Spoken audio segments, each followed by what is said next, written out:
Good morning students. देखो 3-4 दिन से हुई असुविधाओं के लिए हमें खेद है। उसके बाद में आज हम शुरू करते हैं नेक्स्ट जो अपना आगे का चैप्टर है। श्रेणी पढ़ रहे हैं। श्रेणी में 5.3 बची हुई है। नेटवर्क प्रॉब्लम के कारण 3-4 दिन क्लास नहीं हो पाई, उसके लिए हमें खेद है।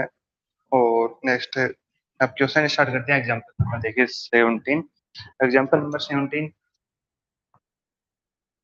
यदि किसी समांतर श्रेणी के प्रथम 7 पदों का योग 49 है, यदि किसी समांतर श्रेणी के 7 पदों का योग 49 है तथा प्रथम 17 पदों का योग 289 है, तब प्रथम प्रथम 17 पदों का योग 289 है, तो प्रथम n पदों का योग ज्ञात कीजिए। तो जैसे ऐसे क्वेश्चन में लिखा है वैसे वैसे अपन इसको सोल्व करेंगे।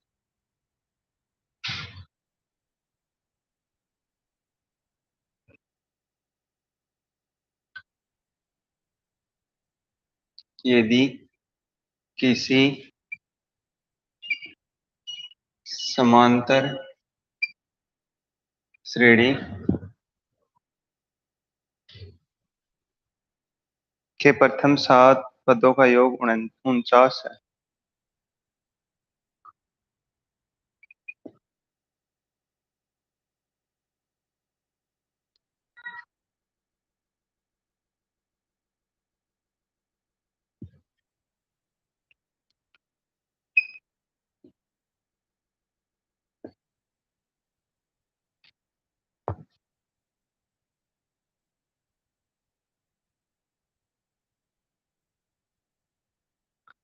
और प्रथम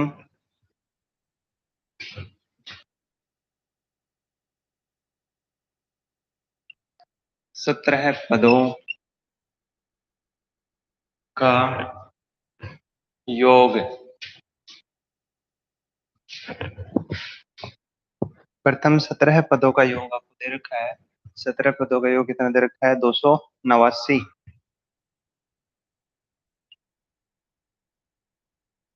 है। तो उसके प्रथम n पदों का योग ज्ञात कीजिए। तो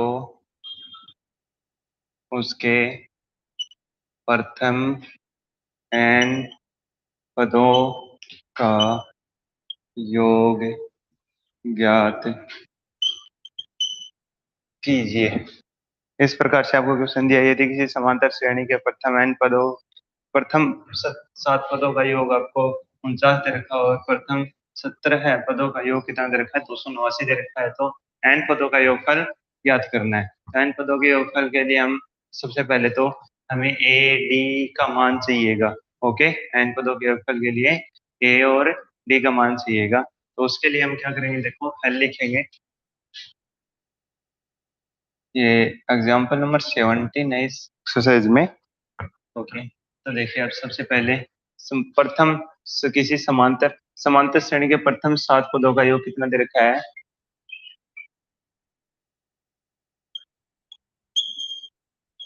समांतर श्रेणी के प्रथम 7 पदों का योग, और ये कितना दे रखा है? 49 दे रखा है।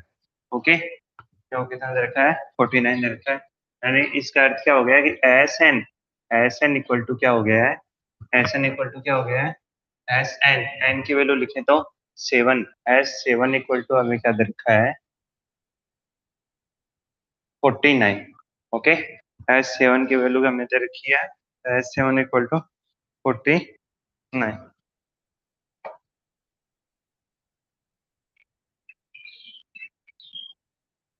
ओके, अब S7 की वैल्यू लिखेंगे। S7 यानी सात पदों का योग। 7 पदों का योग का फॉर्मूला लिखेंगे। 7 पदों के योग के फॉर्मूले के लिए एन हमारे पास में 7 है। ओके, तो n/2 यानी 7/2 मल्टीप्लाई में क्या आएगा? 2a प्लस n कितना आएगा? 7। यहाँ से 7 - 1 मल्टीप्लाई में क्या आएगा? d। और उसके बाद में आगे आपको दे रखा है 49। या डिवाइड नहीं होगा 7 में 2 से, तो हम इसको आगे ले जाएंगे। तो जो डिवाइड में है वो तो मल्टीप्लाई में जाएगा, और जो मल्टीप्लाई में जो है यहाँ पे वो कहाँ जाएगा, डिवाइड में जाएगा। यानी इस प्रकार की जो अपॉन की संख्या आती है 7/2 है, तो वहां जाके क्या पलट जाएगी और 2/7 हो जाएगी। इसको सोल्व करते हैं। देखो 2a प्लस n-1, 7 में से 1 गया तो कितना आएगा 6d। Okay, 2a plus 6d equal to ये हो जाएगा 49 मल्टीप्लाई 2/7। 7 से इसमें डिवाइड जाएगा तो 7 7 जा 49 होता है, यहाँ पे आएगा 7, और 7 को 2 से मल्टीप्लाई करेंगे तो कितना हो जाएगा 14 हो जाएगा। Okay, 2a plus 6d equal to 14 हो गया है। ओके, ये ठीक है। इसके बाद में देखें, इसमें 2 है, इसमें भी 2 है, 6 में 2 का डिवाइड जाता है तो इसमें 2 है, और 14 में 2 का डिवाइड जाता है यानी इसमें भी 2 है। तो सभी में हम 2 से डिवाइड कर देंगे। जैसे सभी में 2 से डिवाइड करेंगे, 2 से 2 का डिवाइड होगा तो क्या आएगा a आएगा, प्लस 6 में 2 का डिवाइड करेंगे तो 3 आएगा, 3d इक्वल टू इसमें 14 में है ना, आप डिवाइड करोगे 2 का तो ये क्या आएगा 7 आ जाएगा। क्वेश्चन नंबर इक्वेशन नंबर 1, समीकरण नंबर 1। इसी प्रकार आप दोबारा से लिखोगे तथा समांतर श्रेणी के प्रथम 17 पदों का योग आपको दे रखा है। प्रथम 17 पदों का योग दे रखा है। समांतर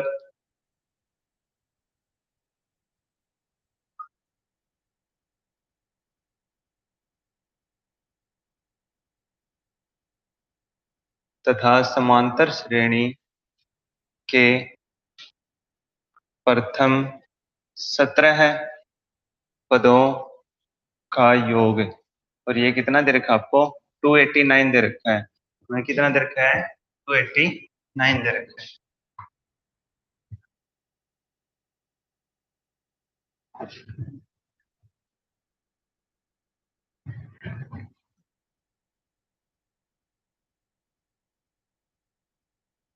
ओके, अब इसके बाद में देखें क्या करेंगे। अब एस 17 क्या लिखेंगे 17, 17 पदों का योग निकालना है, 17 पदों का योग निकालना है।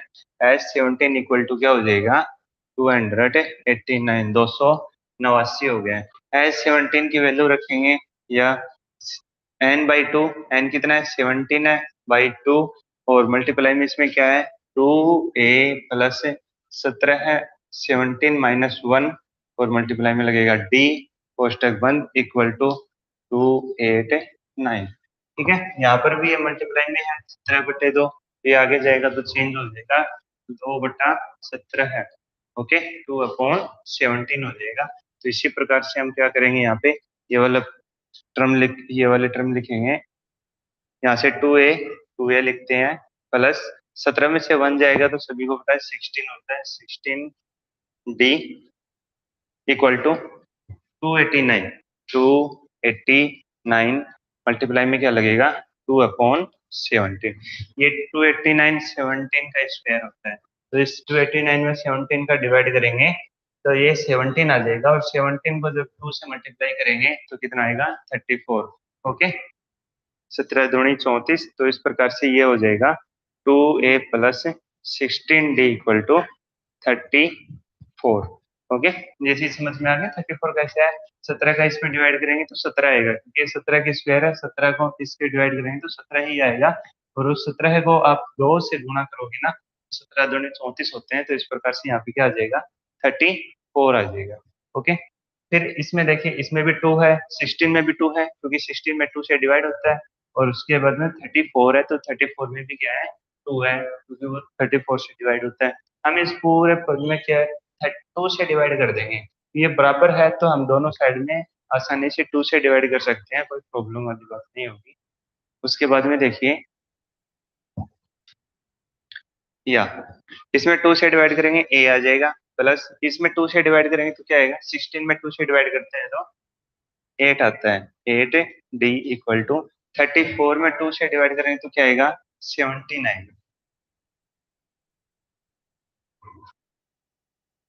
ठीक है, इसको लगा देंगे समीकरण नंबर 2, इक्वेशन 2, समीकरण 2, इस प्रकार से उसको लगा दिया समीकरण 2।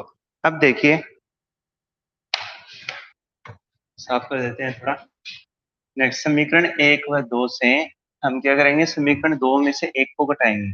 क्या करना है, समीकरण 2 में से 1 को घटाना है, तभी विलोपन विधि इसमें लागू हो जाएगी। हम समीकरण 2 में से 1 को घटा देंगे।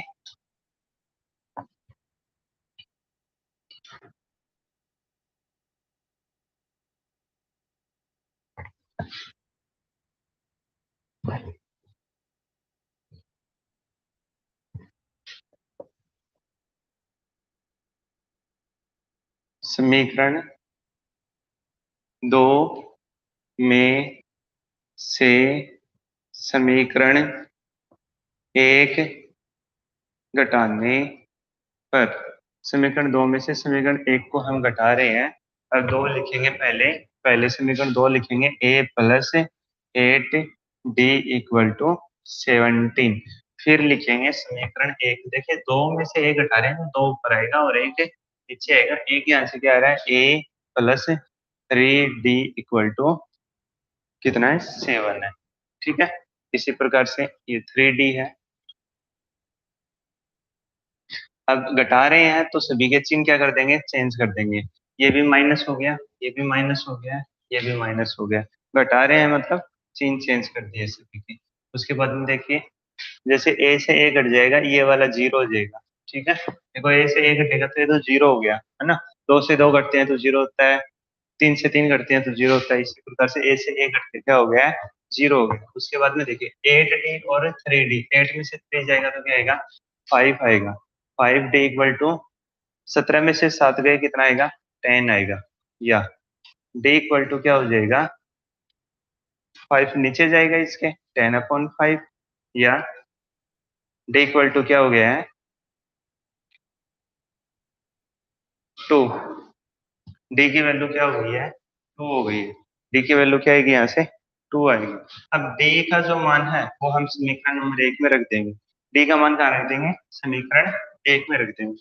d का मान समीकरण 1 में रखने पर, टी का मान समीकरण 1 में रख देंगे। अब 1 में रखते हैं, a प्लस 3। ठीक है, a अपनी जगह पे, प्लस अपनी जगह पे, 3 अपनी जगह पे। हमें d का मान रखना है, सिर्फ किसका मान रखना है, सिर्फ और सिर्फ d का मान रखना है। तो यहाँ पे जैसे d का मान रखेंगे, d का मान 2 रखते हैं और इक्वल टू आगे क्या है, 7 है। देखो सब कुछ ऐसा कैसा लिखा है, a भी अपनी जगह पे, प्लस अपनी जगह पे, 3 अपनी जगह पे, d की जगह हमें 2 रखना था तो d की जगह 2 रख दिया। बराबर बराबर लगा रखा है, 7 है, 7 लगा रखा है, यानी इक्वेशन सेम है, बस d की जगह 2 रखना था। ओके,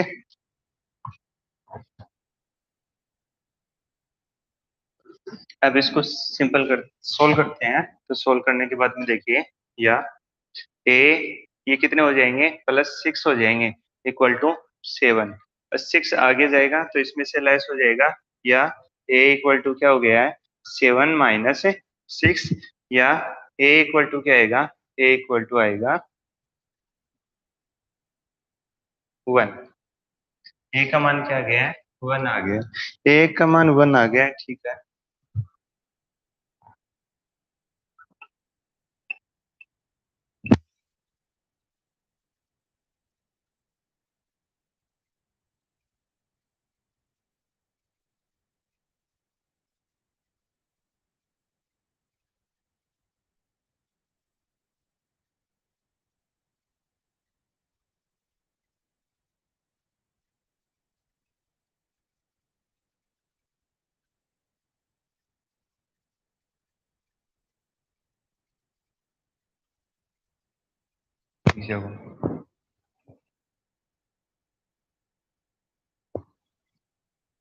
अब देखिए, हमें पूछा क्या था क्वेश्चन में, क्वेश्चन आपने जो शुरू से नोट किया है उसके अनुसार हमें क्वेश्चन में क्या पूछा है, एन पदों का योगफल पूछा है। क्या पूछा है, एन पदों, एन पदों का योगफल। योगफल इसका मतलब क्या हो गया, एन पदों का योगफल हम कैसे निकालें। हम बोल सकते हैं सर आसानी से, हम 2 पदों का, 3 पदों का, 4 पदों का, 10 पदों का, 20 पदों का, कितने पदों का योगफल निकाल सकते हैं। एन पदों का योगफल कैसे निकालेंगे, हमें एन का मान रखना नहीं है, एन की जगह एन ही रखना। ओके, एन का मान हमें नहीं रखना है, एन की जगह एन ही रखना है, बाकी हमारे पास में जितने ही मान है ना वो सभी रख देंगे। जैसे एस एन का फॉर्मूला लगाते हैं, S N equal to N by two, two A plus N minus one multiply में डी, इस प्रकार से फॉर्मूला। अब इसमें बाकी सब मान तो रख लेंगे लेकिन एन का मान नहीं रखेंगे। एन का मान हम एन बाई टू ही रख लेते हैं। उसके बाद में देखिए यहाँ पे टू ए, तो टू मल्टीप्लाई वन हो जाएगा और प्लस एन माइनस वन ही रहेगा। और लास्ट में डी की वैल्यू क्या है, डी की वैल्यू टू है। देखिए जो वैल्यू थी वो लिखी है। ए की वैल्यू आपके पास में क्या है, ए की वैल्यू क्या है, ए की वैल्यू वन आई है और डी की वैल्यू क्या आई है, टू आई है। तो हमने ए की जगह वन रख दिया और डी की जगह टू रख दिया। सेम ऐसा कैसे ही है, हमने इसमें बाकी कुछ चेंज नहीं किया है, बस जो मान हमारे पास में अवेलेबल थे वो इसमें रख दिए हैं। उसके बाद में देखिए एन बाई, सिर्फ एन रह गया है, तो एन एन पदों का योगफल पूछा है, सिर्फ एन रह गया है, एन बाई टू। इसको सोल्व कर लेते हैं थोड़ा। ये दो एकम दो रहेगा प्लस ये, इस टू को अंदर मल्टीप्लाई कर देते हैं तो टू एन माइनस टू आएगा। ठीक है, two plus two N, two अंदर मल्टीप्लाई होगा एन के साथ में होगा तो टू एन आएगा, माइनस का सीन है, माइनस टू टू वन से मल्टीप्लाई होगी क्या आएगा, टू आएगा, टू वन जा टू। ओके, तो अब इस टू में से ये टू तो लेस हो जाएगा, घट जाएगा, इस टू में से ये दो तो घट जाएगा, इस दो में से दो घटाने के बाद में यहाँ पे बचेगा क्या, सिर्फ एन प्लस हाँ N by two multiply two N बचेगा। अब देखिए इस एन में तो दो का भाग नहीं जाएगा लेकिन इस दो में दो का भाग जाएगा, इस दो में दो का भाग देंगे तो एक आ जाएगा। यहाँ पे बचेगा क्या, सिर्फ एन और एन बचेगा, एन मल्टीप्लाई एन बचेगा और ये दोनों क्या हो जाएंगे, एन स्क्वायर हो जाएगा। ओके, ये दोनों आपस में गुणा होकर क्या हो जाएंगे, एन स्क्वायर हो जाएगा, यानी एन पर जो भी है वो क्या आएगा, एन स्क्वायर आएगा। ओके,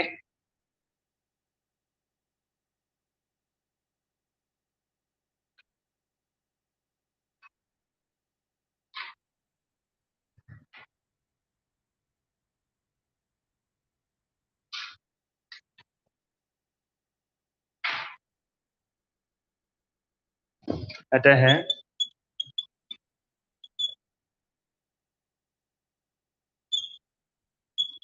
समांतर श्रेणी के एन पदों का योगफल एन स्क्वायर होगा। ठीक है, अतः समांतर श्रेणी के एन पदों का योगफल कितना होगा, एन स्क्वायर होगा। इस प्रकार से आपको लास्ट में लिखना है कि समांतर श्रेणी के एन पदों का योगफल क्या होगा, एन स्क्वायर होगा।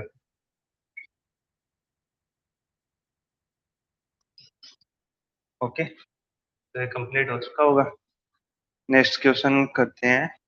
यदि किसी समांतर श्रेणी के n पदों का योग four N minus N square है तो पहला पद क्या है, पहले दो पदों का योग ज्ञात कीजिए क्या है, दूसरा पद क्या है, इसी प्रकार दसवें व nवें पद ज्ञात कीजिए। ओके,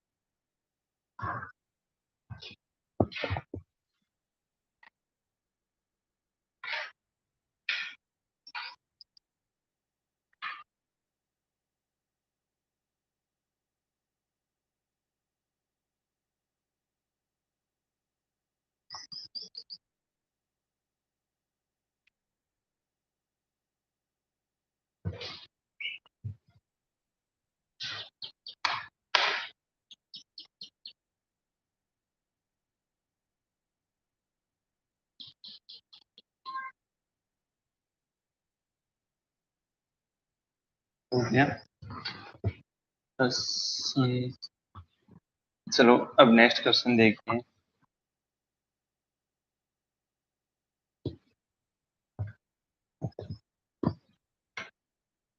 क्या करेगा, किसी समांतर श्रेणी के एन पद, एन पदों का योग दे रखा है। यदि किसी समांतर श्रेणी का के एन पदों का योग दे रखा आपको,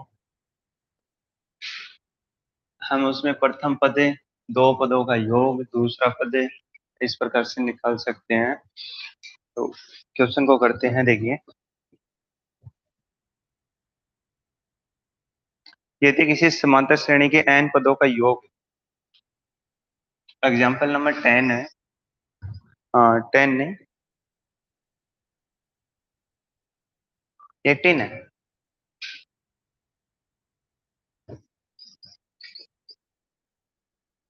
यदि किसी समांतर श्रेणी के n पदों का योग,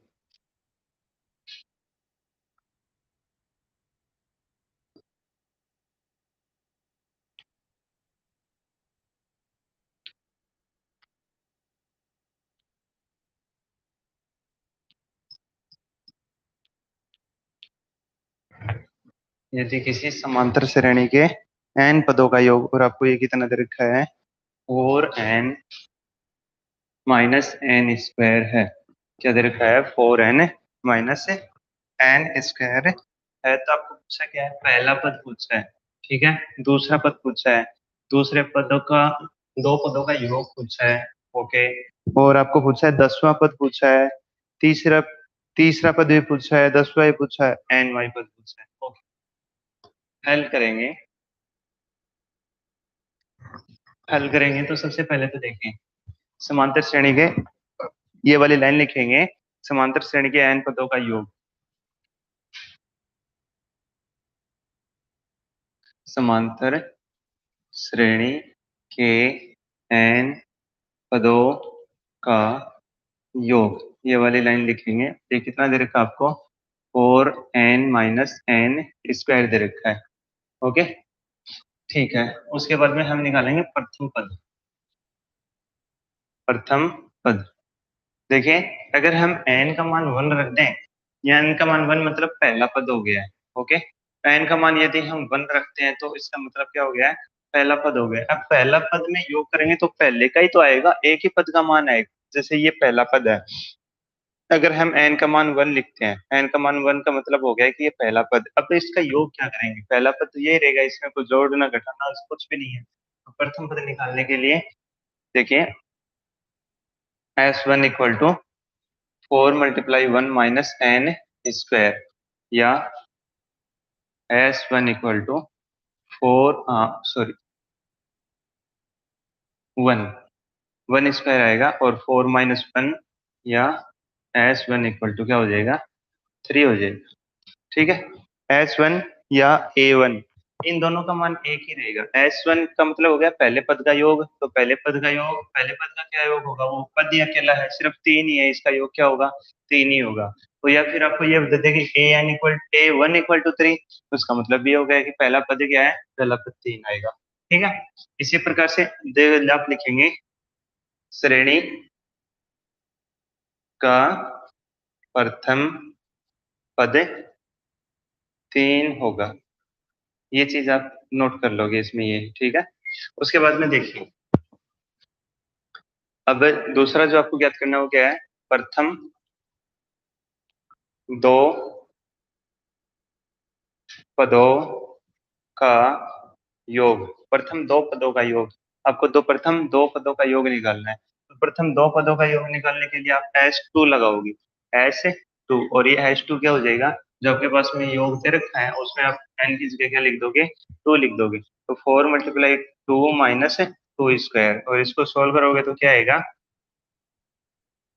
ये 8 - 4 हो जाएगा, और ये हो जाएगा 4, ठीक है। प्रथम दो पदों का योग क्या हो जाएगा, 2, 4 × 2, 4 × 2 = 8, और 2² 4 हो गया, लेस करेंगे तो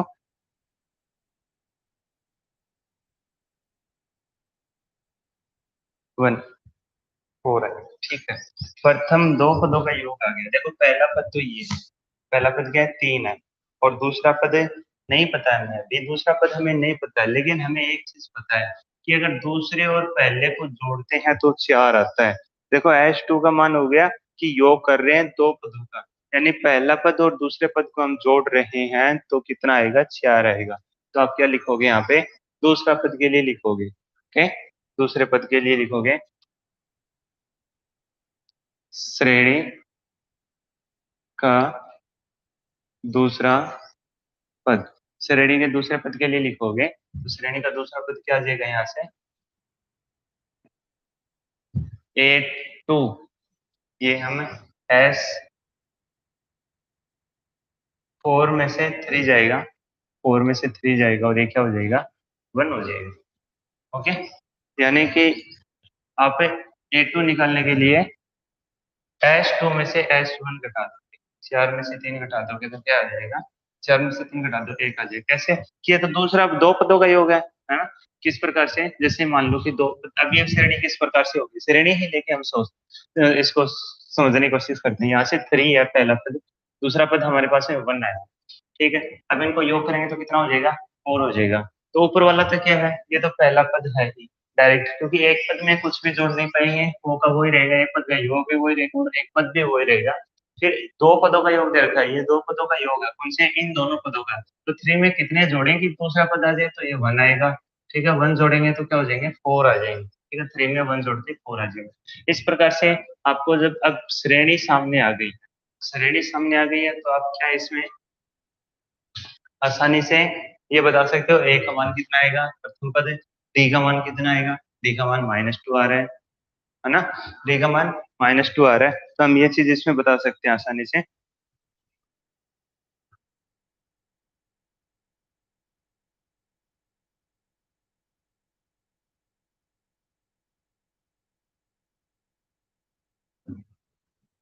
फिर आगे देखिए, श्रेणी के 3 पदों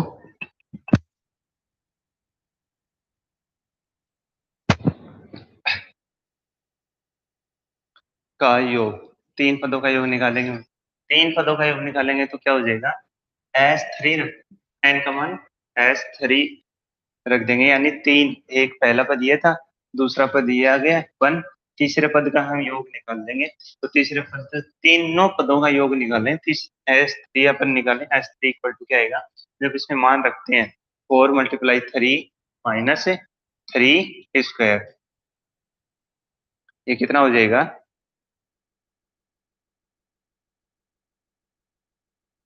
-9।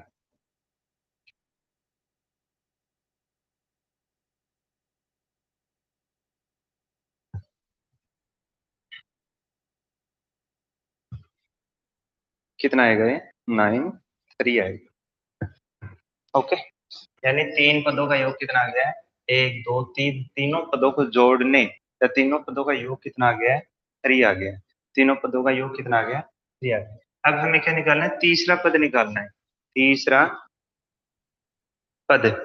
जब तीसरा पद निकालेंगे तो क्या करेंगे, हम दूसरे पद में, तीसरे पद जो 3 पदों का योग आ गया है, 3 पदों का योग कितना आया है, 3 पदों का योग, तीसरा पद निकाल रहे हैं A3 निकाल रहे हैं, तो S3 में से हम क्या करेंगे, S3 में से क्या घटा देंगे, S2 घटा देंगे, यानी 3 पदों के योग में से 2 पदों का योग घटा देंगे।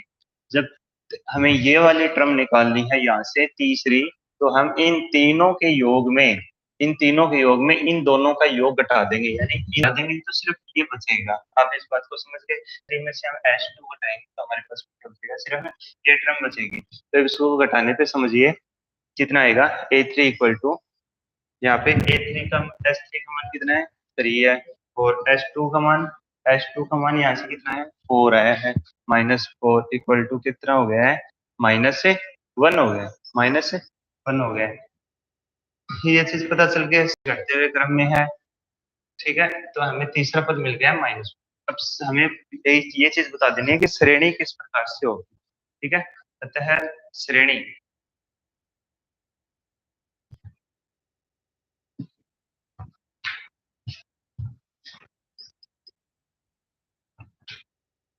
अतः श्रेणी, श्रेणी किस प्रकार से होगी वो बता दीजिएगा आप। श्रेणी में पहला पद आपके पास में क्या है, 3 है हमारे पास में पहला पद, दूसरा पद क्या है, दूसरा पद 1 आया है, और तीसरा पद क्या है, -1 आया है, और इस प्रकार से ये श्रेणी चलती जा रही है। ओके, इस प्रकार से श्रेणी चलती जा रही है। हमें क्या क्या पूछा है इस क्वेश्चन में, हमें पूछा है कि पहला पद क्या होगा, हमने पहला पद 3 बता दिया है। दो पदों का योग पूछा है, क्या है, दो पदों का योग पूछा है, तो दो पदों का योग हमने इसमें 4 बता दिया है, ठीक है। फिर हमें दूसरा पद भी पूछा है, तो दूसरा पद हमने 1 बता दिया है। फिर हमें पूछा गया कि इसमें तीसरा पद क्या होगा, तो तीसरा पद भी हम बता चुके हैं, तीसरा पद हो गया -1। अब क्या पूछा है, श्रेणी के 10वां पद पूछा है। श्रेणी में 10वां पद जब हमें निकालेंगे तो हमें डी की आवश्यकता होगी। तो यहाँ पे हमें पास श्रेणी आ गई है, ठीक है, श्रेणी आ गई है। सार्वअंतर इसमें हम निकाल लेंगे। पहला पद तो हमारे पास में है 3 और सार्वअंतर क्या है, सार्वअंतर डी इक्वल टू, ये क्या है, -2 है। देखिए यहाँ पे 1 में से 3 जैसे लेस करेंगे, 1 में से जैसे 3 लेस करेंगे तो कितना आएगा, फिर क्या हो गया है, -2। श्रेणी का 10वां, श्रेणी का 10वां पद, 10वां पद मैं इधर की साइड में निकालता हूँ। यहाँ पे करते हैं,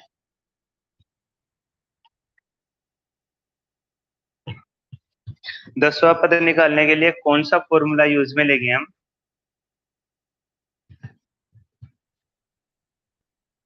वहां पद निकालने के लिए कौन सा फॉर्मूला यूज में लेते हैं, श्रेणी का 10वां पद, ये पूछा आपसे, यानी A10 पूछा है ना।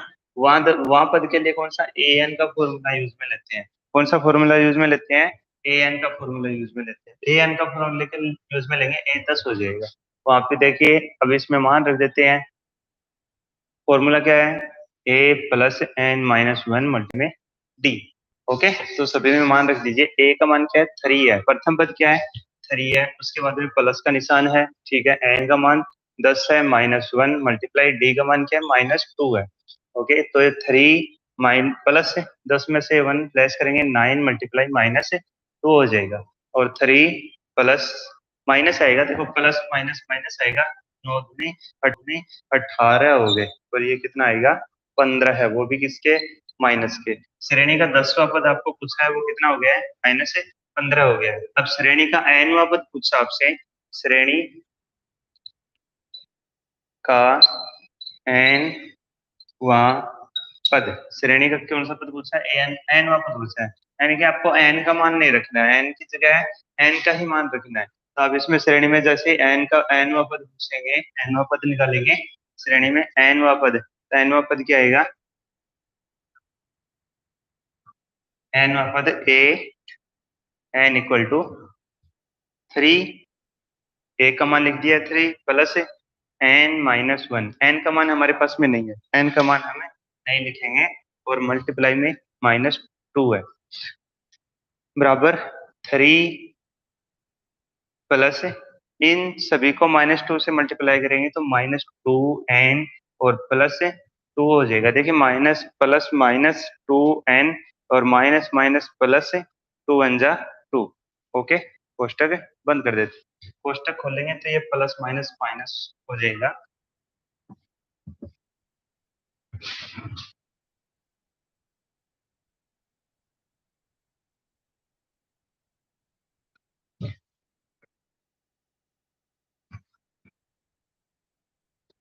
देखिए अब लिखते हैं, बराबर 3, यहाँ से 3 लिख लिया है, ये माइनस आएगा 2n और ये प्लस 2 आएगा। ओके, अब ये ऐड हो जाएगा 2 और 3, और ये कितना हो जाएगा, 5 माइनस 2n हो जाएगा, ठीक है, 5 माइनस 2n। तो श्रेणी का nवां पद क्या आ गया, श्रेणी का nवां पद क्या आ गया, 5 माइनस 2n आ गया, श्रेणी का nवां पद 5 माइनस 2n।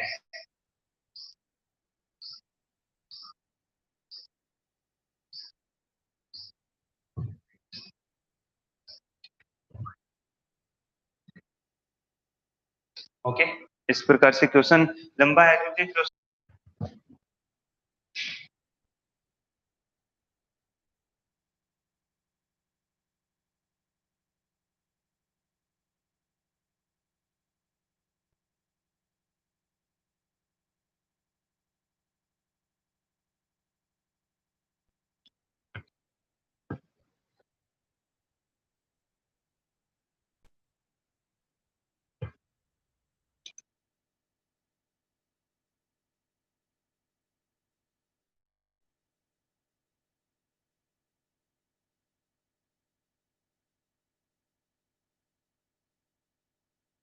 इस क्वेश्चन को करने के लिए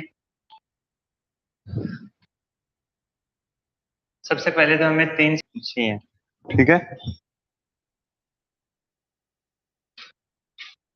250 से 1000 के मध्य 3 से भाज्य संख्याएं। ये 3 से भाज्य संख्याएं कौन सी होंगी? 250 में आप भाग दीजिए इनका, तो भाग देने पे कितना आएगा?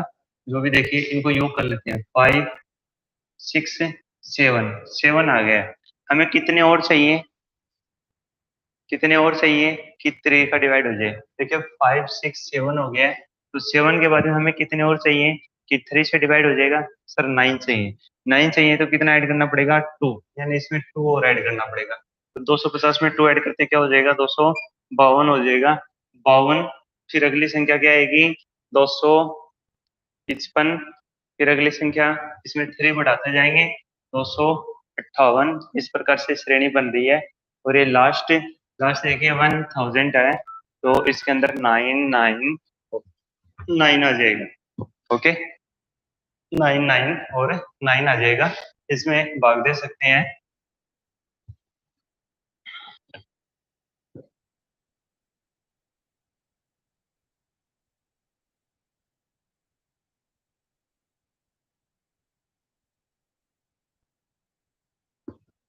श्रेणी में ए का मान हो गया 252।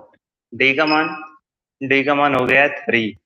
एन का मान हो गया 9। 9 और 9। एन का मान निकालना है। एन का मान निकालने के लिए ए एन का फॉर्मूला लगाइए और एन का मान निकालिएगा।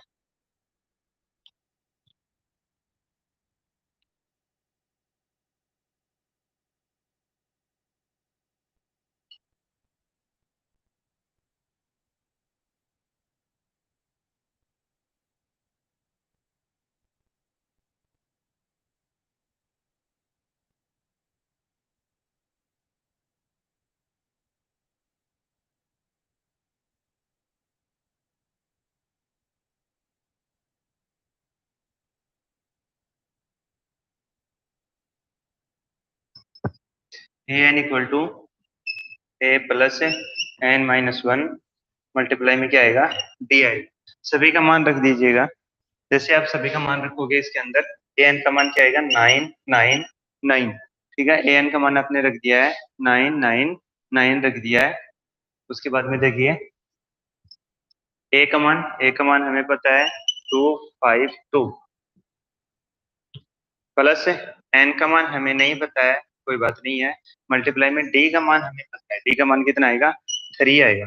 अब ये 252 है, इधर आएगा और इसमें से लेस हो जाएगा। तो जैसे ये इसमें से लेस होगा,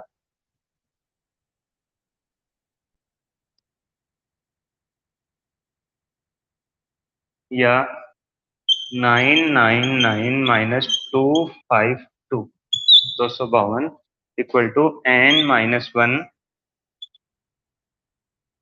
मल्टीप्लाई में क्या आएगा? 3 आएगा।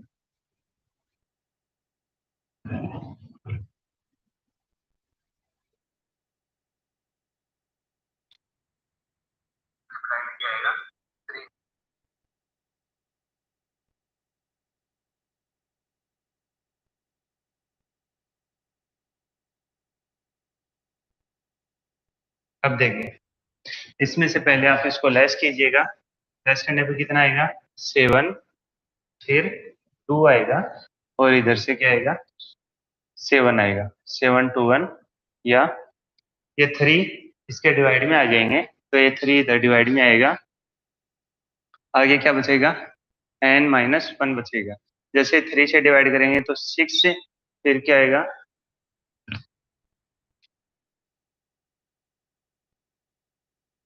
सॉरी, एक छोटी सी प्रॉब्लम, 747 आएगा।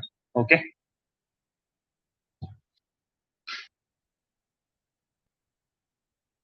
747 आएगा। अब ठीक है। अब ऐसे में जैसे डिवाइड करेंगे तो 3 से डिवाइड करते हैं, 6 में जाएगा, 7 में 3 2 जा 6 और 3 4 जा 12 और 3 9 जा 17। ओके, इसके बाद में इधर क्या है? एन माइनस 1 है। 1 इधर आएगा, प्लस में ऐड हो जाएगा इसमें, तो 249 प्लस 1 इक्वल टू क्या हो जाएगा? एन हो जाएगा। या एन की वैल्यू क्या आ जाएगी? एन इक्वल टू आ जाएगा 250। यानी एन की वैल्यू क्या आ गई है? 250 आ गई, n की वैल्यू क्या आ गई है 250। अब हमें ये पता चल गया है कि श्रेणी में कितने पद हैं। श्रेणी में पूरे 250 पद हैं। श्रेणी में कितने पद हैं 250 पद हैं। हमें इस बात का पता चल गया है कि श्रेणी में 250 पद हैं। देखिए 50 पदों का योगफल निकाल, इसमें 3 से बाध्य संख्याओं का योग निकालना है, सभी का योग निकालना है। तो अब कितने पद हो गए हैं 250 पद हो गए हैं। 250 पदों का हम योग निकाल लेंगे। तो योग निकालते हैं। अब लगाएंगे एस एन का फॉर्मूला लगाएंगे। एस 250 का फॉर्मूला लगा रहे हैं। एस 250 इक्वल टू, मैं डायरेक्ट वाला फॉर्मूला लगा रहा हूँ। आप दो फॉर्मूले मैंने एस एन के बताए, आप दोनों में से कोई भी लगा सकते हैं। देखिए मैं लगा रहा हूँ एन बाई टू, यानी 250 बाई बटा 2, और ये अंदर क्या था मल्टीप्लाई में ए प्लस ए एन है। ये था ना, ए क्या है 252 है, और प्लस ए एन कितना है अंतिम 999। 250 का इसके अंदर भाग देंगे तो ये कितना हो जाएगा 125 हो जाएगा। 250 में भाग जाएगा 2 का, ये 125 हो जाएगा। और गुणा में जैसे इसको ऐड किया है 9 10 11 1 10 2 5 15 1 10 12। ओके, और जैसे इसको मल्टीप्लाई करेंगे, मल्टीप्लाई करने के बाद में इसका आंसर आएगा, आंसर आएगा 1,56,375। 1,56,375।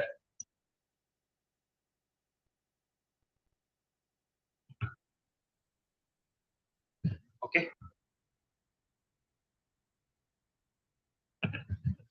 1,56,375। इस प्रकार से आपका आंसर आया इसका। नीचे दिखाई नहीं दे रहा है तो इसको ऊपर लिख देता हूँ, ऊपर लिख देता हूँ, नीचे दिखाई नहीं देगा।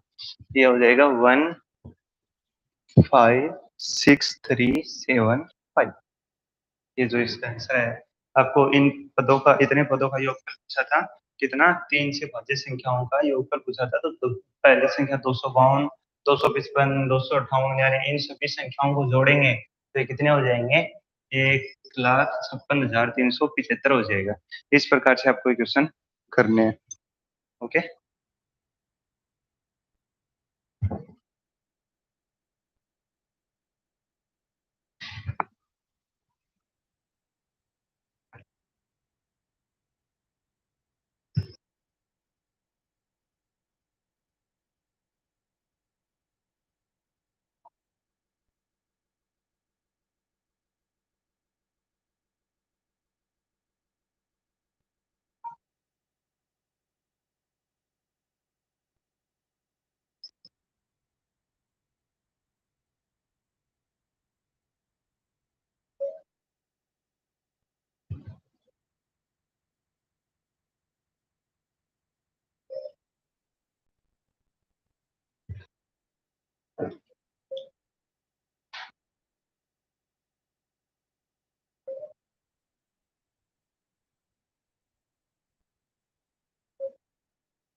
चलो ये कंप्लीट हो गया। नेक्स्ट क्वेश्चन देखिएगा।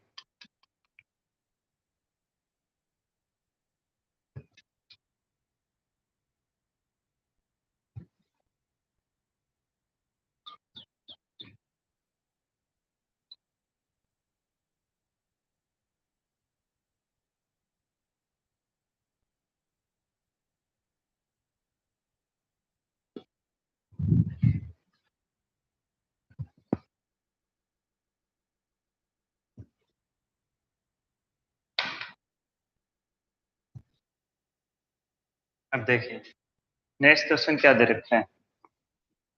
नेक्स्ट क्वेश्चन दे रखा है, क्वेश्चन आप बुक में से देख लीजिएगा। ओके, क्वेश्चन किस प्रकार से दे रखा है, मेन बात है क्वेश्चन को समझना है। सर ये दे रखा है आपके पास में कि एक सीढ़ी है, ये मान लीजिए सीढ़ी है, सॉरी सीढ़ी को दे रखा है कि सीढ़ी की चौड़ाई घटती जाती है। ओके, ये सीढ़ी इस प्रकार से है।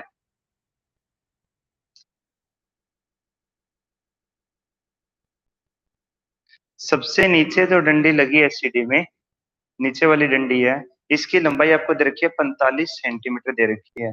ठीक है, 45 सेंटीमीटर, यानी प्रथम पद पहली डंडी प्रथम पद, जैसे जैसे पद बढ़ते जाते हैं वैसे वैसे सीढ़ियां, तो प्रथम पद कितना दे रखा आपको 45 सेंटीमीटर। ठीक है, और जो लास्ट सीढ़ी है उसका जो आपको दे रखा है कि 25 सेंटीमीटर लंबी है, यानी कि सीढ़ी की संख्या धीरे धीरे घटती जाती है। और ये जो सीढ़ी के डंडे हैं इनकी संख्या धीरे धीरे घटती जाती है। ओके, और ये घटते घटते कितनी हो गई है 25 सेंटीमीटर हो गई है। चलो पहला पद तो 45 सेंटीमीटर हो गया है, और अंतिम पद क्या हो गया है 25 सेंटीमीटर हो गया। क्वेश्चन को समझने की कोशिश कीजिए। उसके बाद में आपको क्वेश्चन में दे रखा है कि प्रत्येक डंडे के बीच की दूरी 25 सेंटीमीटर है, यानी इसके बाद में जो डंडा है, इसके बाद में जो एक और डंडी लगी है, देखो सीढ़ियां में डंडियां डंडियां लगी होती हैं जिसपे अपन पैर रखते हैं ऊपर चढ़ने के लिए। तो जैसे जैसे ऊपर जाते हैं, ये आपको जो प्रत्येक डंडे के बीच की दूरी कितनी दे रखी है 25 सेंटीमीटर दे रखी है। अभी हमें ये भी पता चल गया है कि अगला पद क्या होगा, क्योंकि ये सॉरी अगला अगले कितनी दूरी पे है, इस चीज का हमें पता चल गया है। ओके, चलो ठीक है। अब हमें एक चीज और दे रखी है, इस सीढ़ी की टोटल लंबाई दे रखी है हमें यहाँ से लेके यहाँ तक, और ये कितनी दे रखी है 2.5 मीटर दे रखी है, 2.5 मीटर।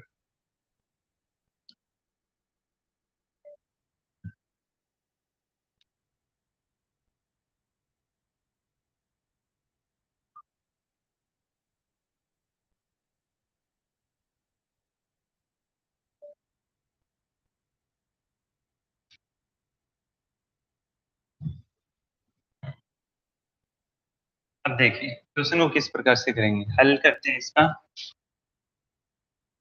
हल करते हैं, हमें ज्ञात करना है प्रत्येक डंडे, ये जो डंडे हैं इन प्रत्येक की लंबाई ज्ञात करनी है। प्रत्येक की लंबाई यानी प्रत्येक का योगफल ज्ञात करना है। जितने डंडे इसमें लगे हुए हैं ना, इन सभी को जोड़ना है।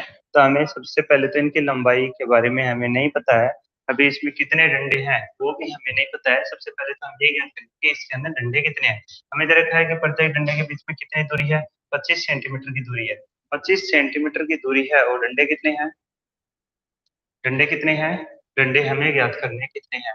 और आपको ये दे रखा है कि यहाँ से इस डंडे से लेके इस डंडे से लेके और इस डंडे तक के बीच की जो दूरी है यहाँ से लेके यहाँ तक, तो ये कितनी है 2.5 मीटर है। ओके, यानी सीढ़ी की जो टोटल दूरी ऊंचाई है, सीढ़ी जो सीढ़ी की लंबाई है वो कितनी है 2.5 मीटर है।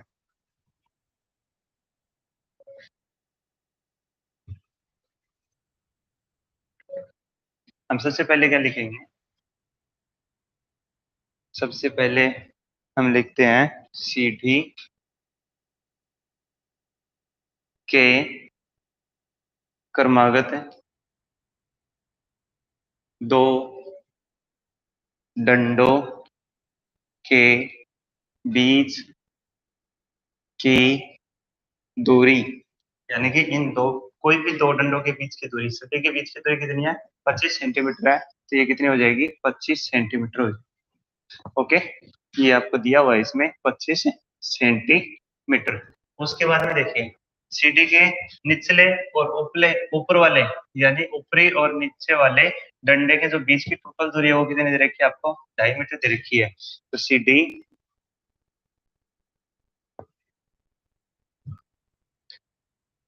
के ऊपरी व अंतिम या नीचे वाले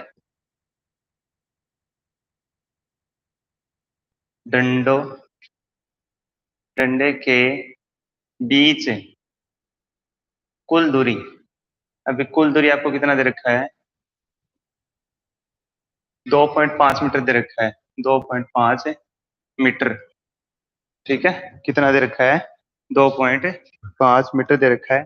हम इसको सेंटीमीटर में चेंज करेंगे तो 100 से मल्टीप्लाई करेंगे, और जैसे इसको 100 से मल्टीप्लाई करते हैं तो 100 से मल्टीप्लाई करने के बाद में कितना आएगा?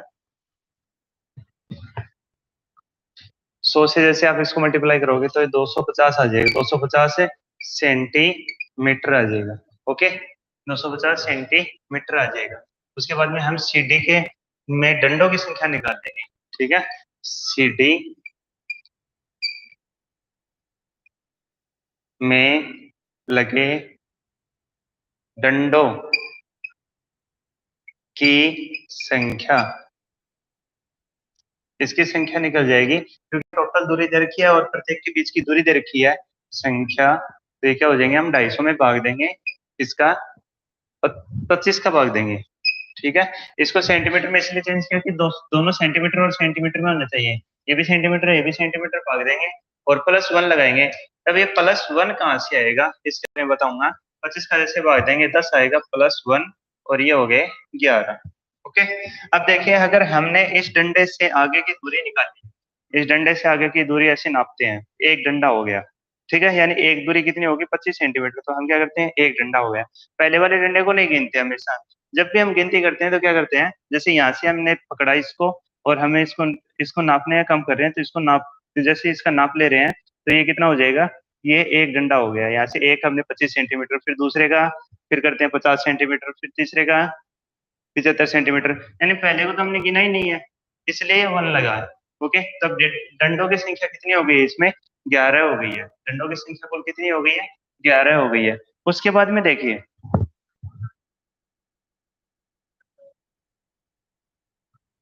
पद कितने हो गए अब इसमें, वो देखिए। ठीक है, यानी डंडे कितने हो गए? 1 2 3 4 5, ये कितने हो गए टोटल? 11 हो गए। यानी एन का मान क्या हो गया है? 11 हो गया। पहला पद आपके पास में कितना है? 45 है।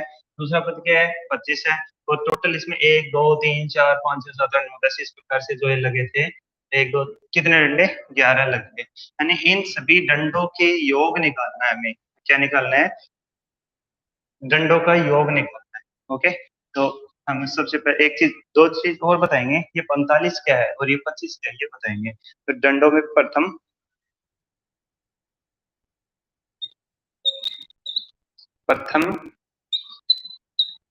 डंडे की लंबाई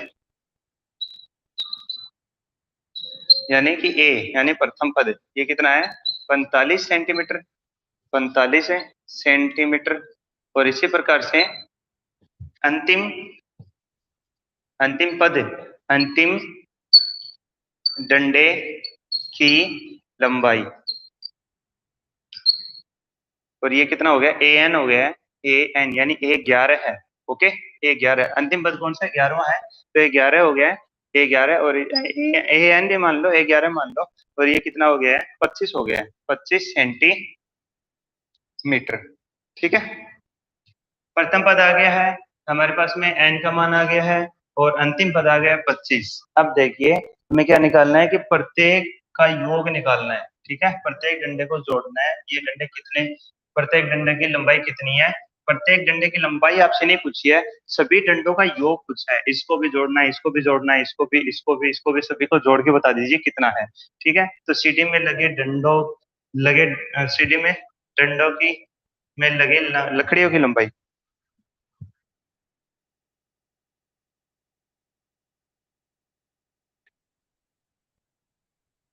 क्या लिखेंगे हम लिखेंगे अतः डंडे बनाने में लगी लकड़ी की लंबाई, और ये लंबाई कितनी आएगी, ये आएगा 11 पदों का, 11 पदों का योग, यानी सभी डंडों का योग। ओके, सभी डंडों का योग करेंगे तभी तो इसकी टोटल लंबाई आएगी। भैया हमें लकड़ी लगा रहे हैं तो हमने एक डंडा ये, एक डंडा ये, इस प्रकार से हम इसमें डंडे लगा रहे हैं। तो अब ये पूछ रहा है कि सभी डंडे लगाने में कितनी लकड़ी लगा दी, यानी टोटल अगर लकड़ी निकालनी है तो सभी डंडों को जोड़ना पड़ेगा। तो यानी 11 डंडे है ना, कितने डंडे हैं, 11 है, यानी पद कितने हैं, 11 पद है। 11 पदों का योग निकालेंगे, 11 पदों का योग निकालेंगे। 11 पदों का योग निकालने के लिए एसएन का फॉर्मूला लगाएंगे, और एसएन का फॉर्मूला, थोड़ा मैं इसको साफ कर देता हूँ, सीडी को ही साफ कर देता हूँ। 11 पदों का योग निकालेंगे S11, और S11 निकालने के लिए हमें जो कुछ चाहिए वो हमारे पास में है। सेकंड फॉर्मूला यूज करना है, बराबर लगाएंगे, बराबर के नीचे बराबर लगाएंगे, बराबर के नीचे बराबर लगा दिया है। उसके बाद में देखिए फॉर्मूला क्या था, ये 11/2 मल्टीप्लाई n/2 प्रथम पद प्लस लास्ट पद, ठीक है, प्रथम पद प्लस अंतिम पद, यानी 45 प्लस 25। ओके, ये हो जाएगा 11/2 मल्टीप्लाई, जोड़ेंगे इनको 5 5 10 हो जाएगा 1, ये हो जाएंगे 7, और ये हो जाएगा 11 मल्टीप्लाई 35 हो जाएगा। इसको जैसे मल्टीप्लाई करेंगे 5 8 फिर ये आएगा, यानी टोटल लंबाई कितनी हो गई है, 385 सेंटीमीटर हो गई है, सेंटीमीटर। टोटल जितने लकड़ी लगाई है वो कितने हो गई है, 385 सेंटीमीटर हो गई है। अब इसमें 100 का भाग देंगे तो मीटर में आ जाएगी, ठीक है, इसमें 100 का भाग देंगे तो मीटर में आ जाएगी। अतः लकड़ी की कुल लंबाई, लकड़ी की कुल लंबाई, अच्छा लिखे हैं, लकड़ी की कुल लंबाई, और ये कितना हो जाएगा, 3.85 मीटर, 3.85 मीटर आएगा। ओके, 100 का भाग देते हैं इसमें, 385 में 100 का भाग देंगे, यहाँ पे पॉइंट लगेगा, 3.85 मीटर हो गया है। क्वेश्चन आपको क्या कह रहा है कि देखिए, शुरू से मैं आपको एक क्वेश्चन पढ़ देता हूँ। यदि किसी यदि सीडी के क्रमागत परस्पर 25 सेंटीमीटर दूरी पर है, सीडी के डंडे क्या है, 25 सेंटीमीटर की दूरी पर है, यानी प्रत्येक वो सीडी थी उसमें जो दो डंडों के बीच की दूरी वो कितनी तरह की है, 25 सेंटीमीटर। डंडों की लंबाई समान रूप से घटती जाती है, ये कह रहा है कि डंडे धीरे धीरे घटते जाते हैं समान रूप से, यानी डंडे की लंबाई 45 है तो 45 से एक समान घट रही है, ज्यादा कम ये नहीं कि एक डंडा तो 4 सेंटीमीटर घट गया, एक डंडा 2 सेंटीमीटर घट गया, इस प्रकार से नहीं है, समान रूप से दे रखा है। समान रूप का अर्थ हो गया है कि इसमें समांतर श्रेणी यूज कर दी गई है। ओके, समांतर श्रेणी के अनुसार घट रहा है। उसके बाद में निचले डंडे का 45 दे रखा है, और ऊपर वाले डंडे का क्या कर रहा है, ऊपर वाले डंडे की लंबाई कितनी है, 25 सेंटीमीटर है, ये हमने बता दिया था। यदि ऊपरी तथा निचले डंडे के बीच की दूरी 2.5 मीटर, टोटल दूरी कितनी है, 250 सेंटीमीटर, यानी 2.5 सेंटीमीटर हो तो डंडे बनाने में कितनी लकड़ी का आवश्यक, डंडे को बनाने के लिए कितनी लकड़ी लेना आवश्यक होगा, डंडे बनाने के लिए कितना लकड़ी लेना आवश्यक होगा। तो टोटल हमने लकड़ी बता दी है, लकड़ी की लंबाई कितनी कर दी, 3.85 मीटर कर दी है, यानी टोटल इतनी लंबाई की लकड़ी हमें चाहिए जिससे प्रत्येक डंडा बनाया जा सके। ओके, तो ये क्वेश्चन है इस प्रकार से। इसमें और भी काफी टाइप की क्वेश्चन, इस प्रकार के अलग टाइप की क्वेश्चन आने की संभावना रहती है। चलो, अब 5.3 में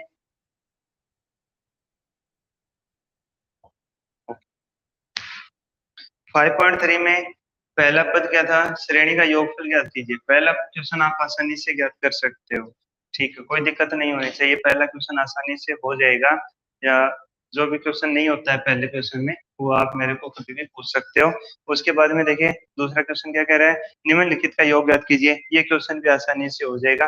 3 11 9 19 और 805 803, ये क्वेश्चन आसानी से हो जाने चाहिए थे अब तक तो ये क्वेश्चन, क्योंकि ये क्वेश्चन आपको पहले करवा दिए गए, सिंपल क्वेश्चन है। पदों की संख्या, अब जो बड़े टाइप के क्वेश्चन है वो करवाएंगे इसमें से, जैसे first second three third question आप कर सकते हो। उसके बाद में 4 से स्टार्ट करते हैं, 4 से लेकर 10 तक के क्वेश्चन आपको करवाए जाएंगे। उसके आज के लिए इतना काफी है। आप इसमें से 1 2 3 के क्वेश्चन है ये कीजिएगा इस एक्सरसाइज के, और जो भी क्वेश्चन आपको नहीं आता है वो क्वेश्चन आप पूछिएगा। ओके। और आपको कल से 4 का क्वेश्चन और 5 6 7 8 9 10 ये क्वेश्चन आपके बचे हुए हैं, ये क्वेश्चन करवाएंगे। उसके बाद कुछ क्वेश्चन विविध से भी करने पड़ेंगे, मोस्ट क्वेश्चन है। आपके पास में एक्सरसाइज सेंड कर रखी है, विविध सेंड नहीं की है, विविध आपके पास में करवाएंगे तब सेंड कर देंगे, करवाएंगे तब सेंड कर देंगे। ओके, आज के लिए इतना काफी है। ये क्वेश्चन आप इसके क्वेश्चन कीजिएगा। और हाँ, एक छोटी सी चीज बतानी थी, 9th क्लास के बच्चों के लिए, 9th क्लास के जो बच्चे हैं उनके लिए ये बता दिया जाता है। 10th क्लास का तो इस साल यही कोर्स रहेगा, लेकिन 9th क्लास का कोर्स चेंज हो गया है। 9th क्लास का कोर्स चेंज हो गया है, उसमें क्या चेंज हुआ है वो मैं बता देना चाहता हूँ सभी को। फर्स्ट जो एक्सरसाइज है आपकी वैदिक मैथ, वो हटा दी गई है कोर्स से। ओके, वैदिक मैथ हटा दी गई है और उसकी जगह पे यूक्लिड की अवधारणाएं, एक प्रश्नावली जोड़ दी गई है। बाकी बिल्कुल सेम है। एक इसमें ग्राफ, वो ग्राफ तो एक्स्ट्रा एक्सरसाइज बना दी और कोई दिक्कत नहीं है। एक प्रायिकता नहीं थी 9th क्लास में, प्रायिकता का कुछ ही क्वेश्चन था, नहीं मिक्स में कर रखा था, तो उसके लिए क्या किया इन्होंने, प्रायिकता की अलग से प्रश्नावली बना दी है। ओके।